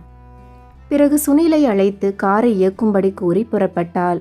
காரில் அமைதியாக வந்த அனிகாவிடம், என்னங்க, என்ன ஆச்சு? போகும்போது சந்தோஷமாக சிரித்து பேசிட்டு போனீங்க, ஆனால் வரும்போது ரொம்ப அமைதியாக சோகமாக வர்றீங்க. என்ன ஆச்சு அங்கே? ஏதாச்சும் பிரச்சனையா? அதெல்லாம் ஒன்றும் இல்லை. ஆமாம், நீ ஏன் வெளியில் வந்த? நான் தான் சொன்னேன்ல, ஒரு மாதிரி இருந்துச்சு. அது போக அந்த மாதிரி பெரிய ஹோட்டல்லாம் எனக்கு செட் ஆகாது, அதான் வெளியில் வந்துட்டேன். பொய் சொல்லாத சுனில், என் ஃப்ரெண்டு ஸ்வேதா பேசுனது உன் காதில் விழுந்துருச்சு, அதனால தானே நீ வெளியில் வந்துட்ட. எனக்கு தெரியும். அவள் அப்படி பேசினதுக்கு நான் உங்ககிட்ட சாரி கேட்குறேன். என்ன மேடம் இது, இதுக்கெல்லாம் போய் சாரி கேட்பாங்களா? அதெல்லாம் நான் அப்போவே மறந்துட்டேன் என்றான். ஆமாம், அது என்ன வாட்ச்மேன் தோளில் கை போட்டு பேசிகிட்டு இருந்த? உனக்கு தெரிஞ்சவரா? சேச்சே, எனக்கு அவர் யாருன்னே தெரியாது. இப்போ தான் ஃபர்ஸ்ட் டைம் பார்க்குறேன். பார்க்க சோகமாக அமைதியாக இருந்தார். இவங்கெல்லாம் எப்போதும் தனியாகவே இருக்கிறாங்க, யாராவது வந்து பேச மாட்டாங்களான்னு நினைப்பாங்க. அதான் அவங்க கொஞ்ச நேரம் சந்தோஷமாக இருக்கணும்னு நான் அவர்கிட்ட ஃப்ரெண்ட்லியாக பேசிகிட்டு இருந்தேன். அன்னைக்கு பிச்சைக்காரர்கிட்ட, இன்னைக்கு வாட்ச்மேன் கிட்ட. நீ ரொம்ப வித்தியாசமானவன் என்றாள். பிறகு சிறிது தூரம் சென்று, மேடம், இளநீர் சாப்பிட்றீங்களா? இங்கே ஒரு வயசானவர் இளநீர் கடை போட்டிருக்காரு, அவர்கிட்ட இளநீர் இனிப்பாக டேஸ்ட்டாக இருக்கும். ஓ, தாராளமாக சாப்பிடலாம் என்று அனிகா கூற காரை நிறுத்திய சுனில் இளநீர் வாங்குவதற்காக கீழே இறங்கினான். அப்போது தானும் இறங்கிய அனிகாவிடம், மேடம், நீங்கள் இறங்காதீங்க, வெயிலாக இருக்குது, காருக்குள்ளே இருங்க, நான் வாங்கிட்டு வரேன் என்று இளநீரை வாங்கி வந்து அனிகாவிடம் கொடுத்தான். நீ குடிக்கலையா என்ற அனிகாவிடம், இல்லை மேடம், நான் இங்கே வரும்போதெல்லாம் அடிக்கடி குடிப்பேன், நீங்கள் குடிங்க என்றவன் இளநீர் விற்கும் அந்த வயதானவருக்கு உதவி செய்யும் எண்ணத்தில் அவருடன் சிரித்து பேசியபடி தானே இளநீரை சீவி விற்பனை செய்தான். அதை வாயில் வைத்த இளநீரை குடிக்க மறந்தவளாய் பார்த்து கொண்டிருந்தாள் அனிகா. சுனிலின் மீது அந்த நேரத்தில் அன்பு உருவானதை அவள் புரிந்து கொண்டாள். பிறகு புறப்பட்டனர். சுனில், நானும் பார்க்குறேன், வெளியில் எல்லார்கிட்டையும் சிரித்து பேசுகிற. அப்படி இல்லை மேடம், அவங்க எல்லாருக்குமே ஒவ்வொரு சோகம் இருக்கும். இதில் என் சோகத்தை வேற காட்டிக்க வேணாம்னு தான். அது போக அவங்க எல்லாரும் என் கண்ணுக்கு என் அப்பாவாக தான் தெரியுறாங்க. அவங்கக்கிட்ட பேசுகிறது என் அப்பா கூட பேசுகிற மாதிரி தோணும். அதான் சந்தோஷமாக இருக்கிற மாதிரி காட்டிப்பேன். அதுக்காக என்னோட சோகத்தை என்னால் முழுசாக மறக்கவும் முடியாது என்று சுனில் கூறியதை கேட்ட அனிகாவிற்கு அவன் மீதான அன்பு அதிகமானது. பிறகு வீடு வந்து சேர்ந்தவர்கள் அவரவர் வேலையை பார்த்தனர். இப்படி நாட்கள் நகர சுனிலை பார்க்கும் ஒவ்வொரு தடவையும் அனிகாவிற்கு மனதளவில் ஏதோ ஒரு புத்துணர்ச்சி தோன்றியது. இந்த உலகமே இருண்டு அவன் ஒருவன் மட்டுமே தெரிவது போல இருந்தது. தன்னையும் அறியாமல் அவனை விரும்ப ஆரம்பித்தாள். பிறகு அடிக்கடி அவனிடம் சிரித்து பேசுவது, அவனுடன் சேர்ந்து அவன் வீட்டில் சாப்பிடுவது என்று அவளுக்கு பிடித்தவாறு செய்தாள். அன்று வழக்கம் போல் அவன் வீட்டிற்கு சாப்பிட சென்றாள். அங்கு சுனில் குளியலறையில் குளித்து கொண்டிருந்தான். அடுப்படியில் சாப்பாடு தயாராக இருந்தது. பிடித்த உணவுகளை வகை வகையாக செய்து வைத்திருந்தான். அனைத்தையும் ருசித்து பார்த்தவள் அந்த ருசியில் மெய்மறந்தாள். இவன் அனிகாவின் மீது அன்பு காட்டுவது, பிடித்தவற்றை பார்த்து பார்த்து செய்வது என, ஒருவேளை தான் அவனை காதலிப்பது போல அவனும் தன்னை காதலிக்கிறானோ என்ற எண்ணம் அவளுக்கு தோன்ற, சாப்பாட்டை இருவரும் தரையில் அமர்ந்து சாப்பிடுவதற்காக அதை சத்தமில்லாமல் தயாராக எடுத்து வைத்தாள். பிறகு சுனிலுக்கு அதிர்ச்சி கொடுக்கும் விதமாக அவன் குளியலறை கதவின் அருகில் பயமுறுத்தும் வகையில் நின்றாள். இன்று சனிக்கிழமை என்பதால் எண்ணெய் தேய்த்து குளித்திருந்தான். அப்போது தரையில் சிந்தியிருந்த எண்ணெயை கவனிக்கவில்லை. அவன் குளித்துவிட்டு கதவை திறந்தான். அப்போது அனிகா துள்ளி குதித்து பயமுறுத்த எதிர்பாராமல் எண்ணெயில் வழுக்கி கீழே விழப்போனவளை பதறியவாறு தாங்கி பிடித்தான். இடுப்பில் துண்டுடன் ஈரத் தலையினால் அவன் தலைமுடியிலிருந்து வழியும் நீர் அவள் முகத்தில் விழ இருவரும் ஒருவரை ஒருவர் இமைக்காமல் பார்த்து கொண்டிருந்தனர். அப்போது இவ்வளவு நாள் அன்பான தோழியாக தெரிந்த அனிகா இப்போது அவன் மனதில் காதலியாக உருவெடுத்தாள். அனிகாவிற்கும் சுனிலை பிடித்திருந்ததால் அவள் கைகளை அவன் கன்னங்களில் பதித்தாள். அப்போது சுயநினைவிற்கு வந்த சுனில் தான் செய்வது தவறு என உணர்ந்து சட்டென்று விலகினான். ஏங்க, ரூம் வரைக்கும் ஏன் வந்தீங்க? நீங்கள் வந்திருக்கீங்கன்னு ஒரு வார்த்தை சொல்லியிருக்கலாம்ல. இன்னைக்கு எண்ணெய் தேய்ச்சி குளித்தேன், எண்ணெய் கீழே சிந்திடுச்சு, நான் மறந்துட்டு குளிக்க போயிட்டேன். ஒருவேளை நான் வரலனா நீங்கள் கீழே விழுந்திருப்பீங்க, அதான் காப்பாற்ற நீ இருக்கியே என்றவளிடம், எப்போதும் என்னால் காப்பாற்ற வர முடியாதுங்க, உங்களை நீங்கள் தான் பார்த்துக்கணும். ஏன் காலம் முழுக்க என் கூடவே இருந்து என்னை காப்பாற்ற மாட்டியா என்று அனிகா கூறுவது சுனிலுக்கு புரியவில்லை. என்ன சொல்கிறீங்க? சுனில், நேராகவே சொல்கிறேன், நான் உன்னை லவ் பண்ணுறேன். எனக்கே இது புதுசாக தான் இருக்குது. உன்னை விட வேற யாராலையும் என்னை பத்திரமா பார்த்துக்க முடியாது. என் மனசில் உன்னை ஃப்ரெண்டாக தான் நினச்சி பழகுனேன். ஆனால் காலப்போக்கில் உன் நல்ல மனசை பார்த்து உன்னை விரும்ப ஆரம்பிச்சிட்டேன். ஐ லவ் யூ என்ற அனிகா சுனிலை அன்போடு அணைத்தாள். என்ன சொல்வது என்று தெரியாத சுனில் ஓரிரு நொடிகள் அவள் அன்பின் சூட்டில் குளிர் காய்ந்தான். பிறகு யோசித்தவன் அவளிடம் இருந்து விலகி மீண்டும் குளியல் அறைக்கு சென்று நீரை திறந்து அந்த இரைச்சலில் அழும் சத்தத்தையும் கண்ணீரையும் மறைத்தான். பிறகு வெளியில் இருந்த அனிகா, சுனில், நீயும் என்னை உடனே லவ் பண்ணணும்னு அவசியமில்லை, கொஞ்சம் டைம் எடுத்துக்க, யோசிச்சு உன் பதிலை சொல்லு, ஆனால் நல்ல முடிவாக சொல்லு. ஆனால் ஒன்று மட்டும் ஞாபகம் வச்சுக்க, இந்த ஜென்மத்தில் உன்னை தவிர வேற யாரையும் நான் கல்யாணம் பண்ணிக்க மாட்டேன் என்று உரத்த குரலில் கூறியவள் அங்கிருந்து நகர்ந்தாள். அவள் பேசியதை ஜன்னல் அருகில் நின்ற பாக்கியலட்சுமி கேட்டு அதிர்ச்சியாக நின்று கொண்டிருந்தாள். பின்னர் சிறிது நேரம் கழித்து சுனிலின் வீட்டிற்கு வந்த பாக்கியலட்சுமி சுனிலுடன் மனம் விட்டு பேசினாள். சுனில், உன்கிட்ட கொஞ்சம் பேசணும். என்னம்மா, சொல்லுங்க. காலையில் அனிகா உன்கிட்ட பேசிகிட்டு இருந்ததை நான் கேட்டேன், அதை பற்றி பேசதான் என்று பாக்கியலட்சுமி இழுத்த நேரத்தில், அம்மா, நீங்கள் என்ன கேட்க போறீங்கன்னு எனக்கு தெரியும். நீங்கள் பயப்படுற மாதிரி எதுவும் நடக்காது. அனிகா மேடம் சின்ன பொண்ணு, விவரம் இல்லாமல் பேசுகிறாங்க. நீங்கள் என்ன உங்கள் மக மாதிரி உங்கள் வீட்டில் தங்க வச்சு வேலை கொடுத்து பார்த்துக்கிட்டீங்க. கண்டிப்பாக உங்களுக்கு நான் துரோகம் பண்ண மாட்டேன். அவங்கக்கிட்ட நான் பேசி புரிய வைக்கிறேன். நீங்கள் கவலைப்படாமல் போங்க என்று சுனில் கூறியது பாக்கியலட்சுமிக்கு சுனிலின் மேல் மரியாதையை வரவழைத்தது. நீ நல்லவன்டா, உன் நல்ல மனசுக்கு ஒரு குறையும் வராமல் நீ நல்லா இருப்ப. சரி, எப்படியாவது அவகிட்ட சொல்லி புரிய வை. அப்புறம் இந்த விஷயம் அவருக்கு தெரியாமல் பார்த்துக்க. அவருக்கு தெரிஞ்சா அவ்வளவுதான். சரிங்கம்மா, நான் பார்த்துக்கிறேன். இந்த பிரச்சனையை என்கிட்ட விட்டுருங்க, நான் பார்த்துக்கிறேன். அப்புறம் அனிகா மேடத்துக்கு சீக்கிரம் ஒரு நல்ல பையனாக பார்த்து கல்யாணம் பண்ணி வச்சிருங்க என்று கண்ணிய குரலில் கூற பாக்கியலட்சுமி சரியென கூறிவிட்டு அவனை பார்த்தவாறே சென்றாள். பிறகு அனிகாவிடமும் இதை பற்றி பேசினாள். அனிகா, உன் மனசில் என்ன தாண்டி நினச்சிக்கிட்டு இருக்க? என்னம்மா, என்ன ஆச்சு? ஏன் இப்படி கேட்குற? நீ சுனிலை லவ் பண்ணுறியா என்று பாக்கியலட்சுமி கேட்க பதறிய அனிகா, இல்லையே, யார் சொன்னா? யாருடி சொல்லணும்? நானே பார்த்தேன். காலையில் நீ அவன்கிட்ட பேசிகிட்டு இருந்ததை நானே பார்த்தேன். ஏண்டி இப்படி பெரிய இடியை தூக்கி என் தலையில் போடுற? அவன் பாவண்டி, எல்லாத்தையும் இழந்துட்டு தனிமரமாக கஷ்டப்படுறான். நீ வேற காதல் கீதல்னு சொல்லி அவன் மனசில் ஆசையை வளர்க்காத. அம்மா, என்னம்மா சொல்ல வர? அப்போ நான் லவ்னு சொல்லி அவனை ஏமாத்திடுவேன்னு நினைக்கிறியா? நான் உன் பொண்ணுமா? நான் அப்படி சொல்லலை அனிகா. உனக்கு உங்கள் அப்பாவை பற்றி நல்லா தெரியும். அவர் அவனை பக்கத்தில் உட்காந்து சாப்பிடக்கூட அனுமதிக்க மாட்டார். அவருக்கு ஸ்டேட்டஸ் ரொம்ப முக்கியம். இதுக்கு கண்டிப்பாக அவர் ஒத்துக்க மாட்டார். வீணாக மனசில் ஆசையை வளர்த்துக்கிட்டு அவனையும் கஷ்டப்படுத்தாத. அம்மா, அவன் கஷ்டப்படக்கூடாதுன்னு நினைக்கிற அந்த அளவுக்கு அவன் உன் மனசில் நல்லவனாக இருக்கான். என் மேலே அன்பாக இருக்கான். எனக்கு என்ன பிரச்சனை இருக்குன்னு அவனுக்கு தெரியும். என்னை எப்படி பார்த்துக்கணும்னு அவனுக்கு தெரியும். எனக்கு ஒன்றுனா துடிச்சு போகிறான். இவனை விட நல்ல பையன் எங்கே தேடினாலும் கிடைக்க மாட்டாமா? ஏன் அப்பா மாதிரி நீயும் ஸ்டேட்டஸ் பார்க்குறியாம்மா? என்னடி பேசுகிற நீ? சுனிலை என்னோட பையனாக தான் பார்க்குறேன். அவன்கிட்ட நான் எந்த ஸ்டேட்டஸும் பார்த்ததில்லை. இன்னும் சொல்லப்போனா அவனை மாதிரி ஒரு நல்ல பையனா என் பொண்ணுக்கு கொடுன்னு தான் தினம் தினம் அந்த கடவுள்கிட்ட கேட்குறேன். அவனை கட்டிக்க போகிற பொண்ணும் அந்த குடும்பமும் கொடுத்து வச்சிருக்கணும். அந்த கொடுப்பனை நமக்கு இல்லை. அம்மா, இந்த அளவுக்கு அவன் உன் மனசில் இருக்கான். நீ எனக்கு சப்போர்ட்டாக இருமா. நாம் 2 பேரும் சேர்ந்து அப்பாவை எப்படியாவது ஒத்துக்க வச்சிருவோம். உனக்கு உங்கள் அப்பாவை பற்றி சரியாக தெரியாதுடி. அவர் நிச்சயம் இதுக்கு சம்மதிக்க மாட்டார். அது போக சுனிலும் ஒத்துக்க மாட்டான். அவன் நம்ம குடும்பத்துக்கு விசுவாசமானவன். உங்கள் அப்பாவோட மரியாதை அவனால் குறையிறத அவன் விரும்ப மாட்டான். அம்மா, எனக்கு உங்கள் சப்போர்ட் மட்டும் போதும். அவனையும் அப்பாவையும் எப்படி வழிக்கு கொண்டு வர்றதுன்னு எனக்கு தெரியும் என்றாள் அனிகா. பாக்கியலட்சுமி அனிகாவின் எதிர்கால வாழ்க்கை சந்தோஷமாக அமைய இதற்கு சம்மதித்தாள்.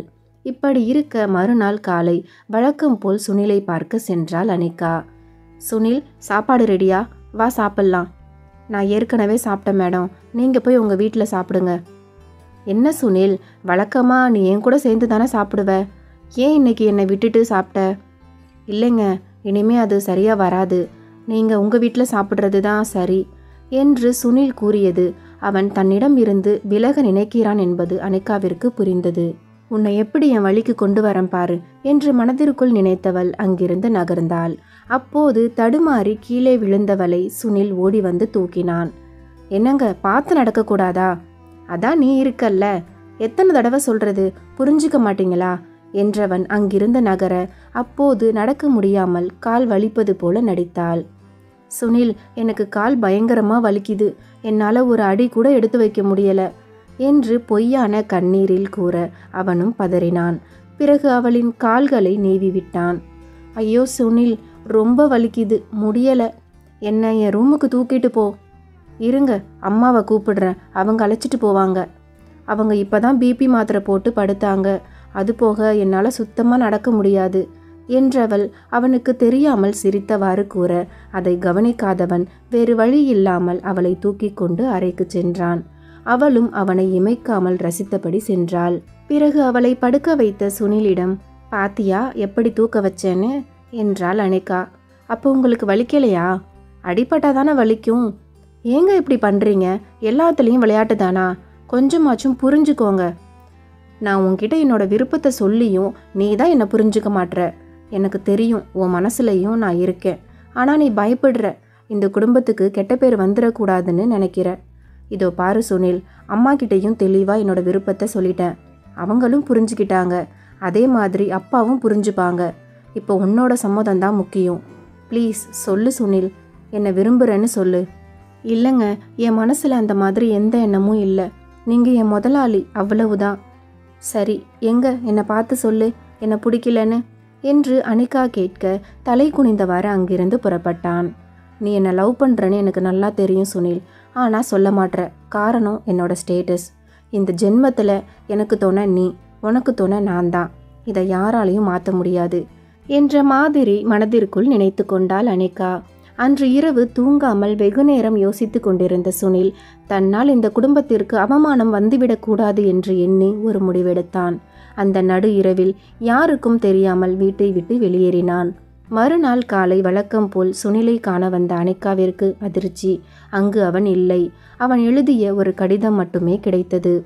அதில், அனிகா, என்னை தேடி முதல்ல நீங்கள் தான் வருவீங்கன்னு எனக்கு தெரியும். அதனால தான் உங்களுக்காக இந்த லெட்டரை எழுதி வச்சிருக்கேன். முதல்ல என்னை மன்னிச்சிடுங்க. நீங்கள் வரும்போது நான் அங்கே இருக்க மாட்டேன். உங்ககிட்ட எவ்வளவோ எடுத்து சொல்லிட்டேன். நீங்கள் புரிஞ்சுக்கிறதா இல்லை. உங்கள் மேலே எனக்கு மரியாதை இருக்குது. ஆனால் உங்களை காதலிக்கிற அளவுக்கு எனக்கு தகுதி இல்லை. இவ்வளவு நாளாக அம்மா என்னை அவங்க பிள்ளையாக நினச்சி தான் சாப்பாடு போட்டு பார்த்துக்கிட்டாங்க. அப்படிப்பட்ட அவங்களுக்கு என்னால் துரோகம் பண்ண முடியாது. நான் உங்களுக்கு பொருத்தமானவனே இல்லை. உங்கள் அழகுக்கும் படிப்புக்கும் தகுதிக்கும் ஏற்ற மாதிரி ஒரு நல்ல பையனாக உங்களுக்கு கிடைப்பாங்க. நீங்கள் எப்போதும் சந்தோஷமாக இருக்கணும். அதான் என்னோட ஆசையும். நான் அங்கே இருந்தால் உங்கள் மனசை மாற்றிக்கவே மாட்டீங்க. அதான் உங்கள் யார்கிட்டையும் சொல்லாமல் நான் வீட்டை விட்டு வெளியே வந்துட்டேன். தயவு செஞ்சு உங்கள் மனசை மாற்றிக்கிட்டு வீட்டில் பார்க்குற பையனை கல்யாணம் பண்ணிக்கோங்க. இவ்வளவு நாள் எனக்கு இருக்க இடம் கொடுத்து ஆதரவு கொடுத்ததுக்கு ரொம்ப நன்றி என்று எழுதியிருந்ததை படித்த அனிகாவின் கண்களில் கண்ணீர் வழிந்தது. பிறகு அங்கிருந்து நகர்ந்தவள் அழுதவாறு அம்மாவை அணைத்தாள். அனிதா, என்னம்மா ஆச்சு? ஏன் அழுற என்ற பாக்கியத்தின் கேள்விக்கு அனிகாவால் பதில் கூற முடியவில்லை. சுனில் எழுதிய கடிதத்தை மட்டுமே நீட்டினாள். அதை படித்து பார்த்த பாக்கியத்திற்கும் அதிர்ச்சியாக இருந்தது. சுனில் இப்படி பண்ணுவான்னு நான் நினச்சி கூட பார்க்கல அனிகா. அவன் மனசில் இந்த குடும்பத்தை எவ்வளவு நேசிச்சிருந்தா இப்படி ஒரு முடிவு எடுத்திருந்திருப்பான். இந்த மாதிரி ஒரு பையனை நீ காதலிச்சது ரொம்ப சரிம்மா. ஆனால் அவன் உன் மனசை புரிஞ்சிக்காம இந்த குடும்பத்தோட கௌரவத்தை மட்டுமே நினச்சி பார்த்து இங்கேருந்து கிளம்புறது தான் சரின்னு முடிவெடுத்து கிளம்பிட்டான். இனி என்னம்மா பண்ணுறது, எல்லாம் விதி.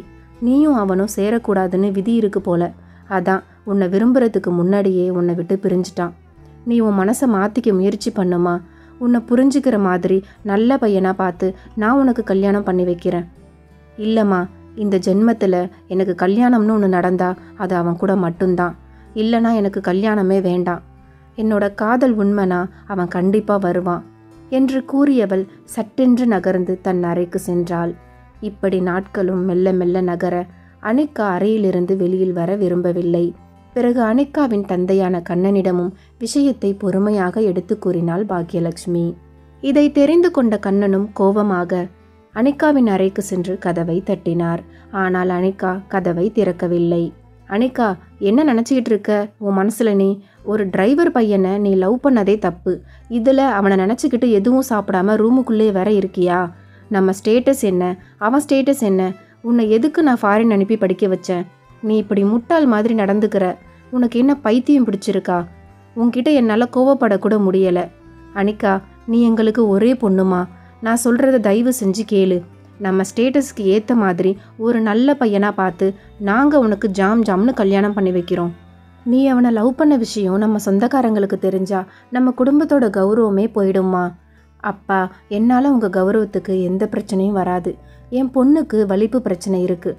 அதனால தான் எந்த பையனும் கட்டிக்க வரமாட்டான்னு சொல்லிடுங்க. என்ன பேசுகிற நீ? எவ்வளவோ பேர் பல நோயோட இந்த உலகத்தில் வாழ்ந்துக்கிட்டு தான் இருக்காங்க. உனக்கு இருக்கிறதெல்லாம் ஒரு பிரச்சனையே இல்லைம்மா. அப்பா இருக்கேன், நான் பார்த்துக்கிறேன். நீங்கள் என்ன பார்த்துக்கிறீங்களா? உங்களுக்கு 24 மணி நேரமும் வேலை தானே முக்கியம். கடைசியாக எப்போ எனக்கு ஃபிக்ஸ் வந்ததுன்னு உங்களுக்கு தெரியுமா? அது தெரிஞ்சிக்க உங்களுக்கு நேரமும் இல்லை. அவன் உருவத்தை பார்த்தோ அழகை பார்த்தோ அவனை நான் விரும்பலப்பா. அவன் மனசை பார்த்தேன். அதில் அவன் என் மேலே வச்சிருக்கிற பாசத்தையும் மரியாதையும் பார்த்தேன். அவனை விட வேற யாராலையும் என்னை நல்லா பார்த்துக்க முடியாதுன்னு எனக்கு தோணுச்சு. அதனால தான் அவனை விரும்ப ஆரம்பித்தேன்.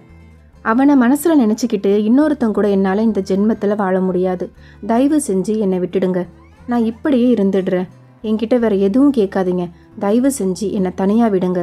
இங்கிருந்து 2 பேரும் போங்க என்று கோபமாக கூறிய அனிகாவிடம் மேற்கொண்டு எதுவும் பேச முடியாத கண்ணன் அங்கிருந்து நகர்ந்தார். இப்படியே நாட்கள் மாதங்களாயின. கண்ணனும் அனிகாவிற்காக எத்தனையோ மாப்பிள்ளைகள் பார்த்தும் அவள் அதற்கு ஒப்புக்கொள்ளவில்லை. யாரிடமும் சரியாக பேசாமல் எப்பொழுதும் அறையிலேயே இருந்தாள். சாப்பிடும் நேரத்தில் மட்டும் தனது அம்மாவிற்காக வெளியில் வந்து செல்வாள். பிறகு பொறுத்து பார்த்த கண்ணன் அனிகாவின் சம்மதத்தை பொருட்படுத்தாமல் தன் தகுதிக்கு ஏற்றவாறு ஒரு பையனை பார்த்து முடிவு செய்து நிச்சயதார்த்த நாளையும் குறித்தார். இதனால் வரையில் அமைதியாக அறையில் இருந்த அனிகா வெளியில் வந்தாள்.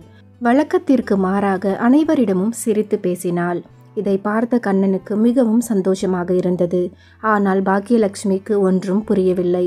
அப்போது யாரும் எதிர்பாராத வகையில் சிரித்து பேசி கொண்டிருந்த அனிகா மயக்கம் போட்டு விழுந்தாள். பதற்றம் அடைந்த கண்ணனும் பாக்கியலட்சுமியும் அவளை தூக்கி கொண்டு மருத்துவமனைக்கு விரைந்தனர். அங்கு மருத்துவர் கூறியது அவர்கள் தலையில் இடி விழுந்தது போல இருந்தது. அது அவள் விஷம் குடித்து விட்டாள் என்பதுதான். பிறகு தலையில் அடித்து கொண்டு அழுத பாக்கியலட்சுமியை தேற்ற முடியாமல் கண்ணன் தேற்றினார். வெகு நேரத்திற்கு பிறகு வெளியில் வந்த மருத்துவர் கண்ணனிடம், உங்க பொண்ணை காப்பாத்திட்டோம். ஆனால் மேற்கொண்டு சிகிச்சை அளிக்க அவங்க ஒத்துக்க மாட்டேங்கிறாங்க. சுனில்னு ஒரு பெயரை சொல்லிக்கிட்டே இருக்காங்க. அவரை கூட்டிட்டு வாங்கன்னு முணுகுறாங்க. யார் அவரை கொஞ்சம் கூட்டிட்டு வந்தீங்கன்னா மேற்கொண்டு அவங்களுக்கு ட்ரீட்மெண்ட் கொடுக்கலாம். இல்லைனா நீங்களாவது அவங்கள கன்வின்ஸ் பண்ணுங்க.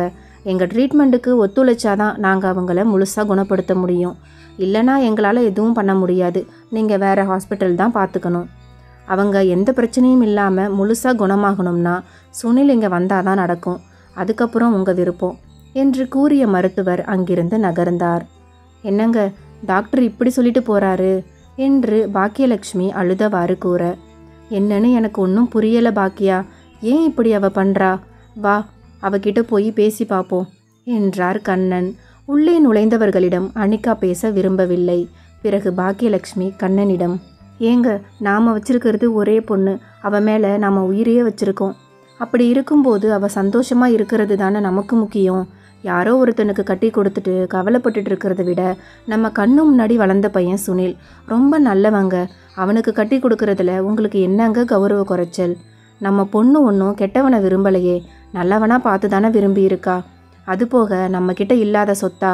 நம்ம சுனிலுக்கு அனிகாவை கட்டி கொடுத்து வீட்டோட வச்சுக்கிட்டா அனிகாவும் நம்மளை விட்டு பிரிய மாட்டா. கொஞ்சம் யோசிங்க, கௌரவத்தையே பார்த்துட்டு நம்ம பொண்ணை விட்டுறாதீங்க என்று பாக்கியலட்சுமி தன்னால் முடிந்த அளவு கணவரிடம் பேசினாள்.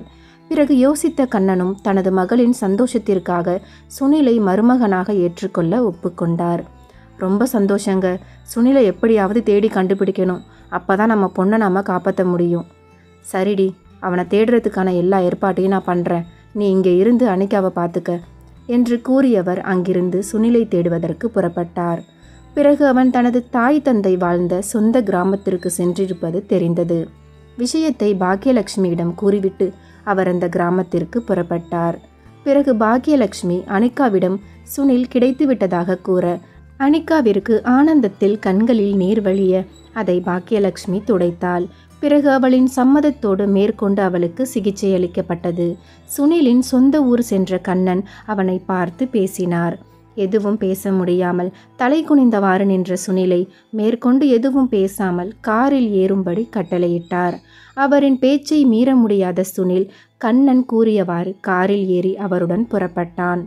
சுனில், நான் உன்னை காரில் ஏற சொன்னேன், இப்போ வரைக்கும் என்ன ஏதுன்னு கேட்கவே இல்லையே. இல்லை சார், என்னை தேடி இவ்வளவு தூரம் வந்திருக்கீங்கன்னா உங்களுக்கு ஏதோ ஒரு விதத்தில் நான் தேவைப்படுறேன்னு எனக்கு புரியுது. அதான் நான் எதுவும் கேட்காம நீங்கள் கூப்பிட்ட உடனே வந்துட்டேன். உன்கிட்ட இருக்கிற இந்த நல்ல குணம் தாண்டா என் பொண்ணை உன்னை விரும்ப வச்சிருக்கு என்று கண்ணன் கூற சுனில் ஆச்சரியமாக பார்த்தான். என்ன அப்படி பார்க்குற? எல்லாம் எனக்கு தெரியும். நீ வீட்டை விட்டு ஏன் போனங்கிறதும் எனக்கு தெரியும்.